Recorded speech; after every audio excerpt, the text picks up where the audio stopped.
Deux entreprises saint-quentinoises, deux secteurs d'activité différents mais une même problématique, le recrutement.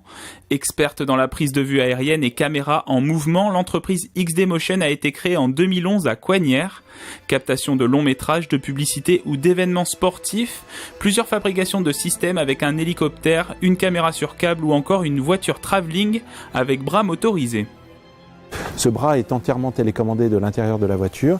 Ici, il va venir se fixer une tête gyrostabilisée sur laquelle on va avoir une caméra qui permettra donc de cette caméra de filmer à très grande vitesse puisque l'outil peut atteindre 180 km/h de déplacement.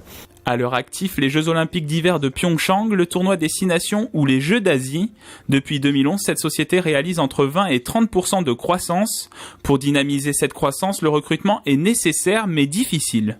C'est assez dramatique pour nous parce qu'on ne peut pas se déployer. C'est-à-dire qu'on freine, on n'a pas suffisamment de monde. Je pense que c'est le plus gros problème, la plus grosse conséquence, c'est le frein. C'est le frein de développement d'une entreprise. Le recrutement est si important que donc ça, c'est vrai que c'est le temps perdu. On a le sentiment que c'est plus l'entreprise qui va à la recherche de l'élève qui sort de l'école que l'inverse. Et on devrait être sursollicité aujourd'hui. On est en manque d'élèves et on est en manque aujourd'hui de jeunes pour d'éventuels CDI. Après, une des difficultés qui est liée à notre activité, c'est qu'on travaille à l'international et que c'est vrai que la langue requise minimum, c'est l'anglais. On a beaucoup de difficultés aujourd'hui à trouver véritablement des personnes qui savent, ou au moins qui ont ce niveau de langue étrangère. Conséquence identique à Montigny-le-Bretonneux chez Eurostep France. Cette entreprise édite le logiciel ShareSpace, une solution de partage des données pour leurs clients, une PME composée de 10 salariés. On est toujours en recherche, effectivement, pas depuis 4-5 ans, on va dire, on est toujours en recherche de collaborateurs. J'ai moi-même un peu freiné par moment l'acceptation de certains projets ou différé parce que on n'était pas capable de réellement les honorer dans les temps qui nous étaient demandés par les clients.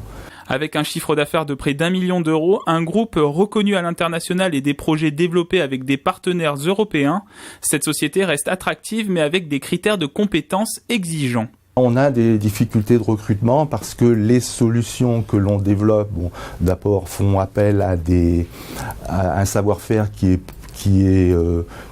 reste encore, qui est mal connu, qui n'est pas diffusé qui n'est pas enseigné dans les universités ou dans les écoles d'ingénieurs. Et j'accepte plus volontiers qu'un candidat n'ait pas l'expérience de telle ou telle discipline.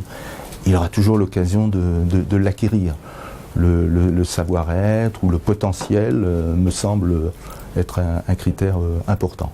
S'appuyer sur le savoir-faire et le savoir-être des candidats, un changement de stratégie de recrutement appelé l'approche compétence.